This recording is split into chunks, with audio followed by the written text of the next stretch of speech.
Sa isang malawak na bukirin, may pamilyang manok ang masayang nangunguha ng mais upang kainin. Habang nangunguha ang grupo ng mais ay biglang napadpad si Junior sa di kalayuan. At sa di inaasahang pangyayari ay may ahas pala sa kanyang napuntahan kaya, nakagat ito at napasigaw sa sakit. At nilapitan kaagad ito ng kamag-anak. Pero, biglang nagsitakbuhan at iniwan sa daan ang kawawang si Junior.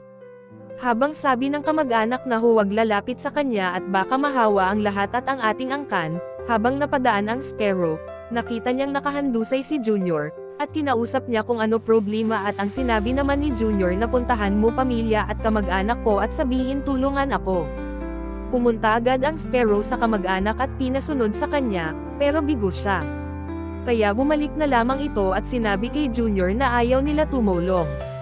Pero porsigido pa rin ang Sparrow, kaya sa pangalawang lipad niya ay pumunta siya sa mga tandang na manok pero ganun din, bumalik siya at sinabing ganun pa rin ayaw nilang tumulong. Kaya sabi ni Junior na puntahan mo pamilya ko tiyak tutulungan nila ako, pero ganun pa rin tinalikuran lamang ito ng sariling pamilya at wala man lang itong pakialam. Hanggang, makabalik ang Sparrow ay nakita na lamang nito na wala ng lakas si Junior at natulala na lamang ang Sparrow dahil wala talagang tumulong kahit kadugo o kapamilya man lang. Pero sa awa ng Diyos ay napadaan naman ang pamilya ng mga pato at doon ginamo nila at inalagaan ang munting si Junior. Tenering nakapamilya kahit hindi kalahi. Kaya nanatili na lamang si Junior sa pamilyang tanggap siya kahit ano pa man ito.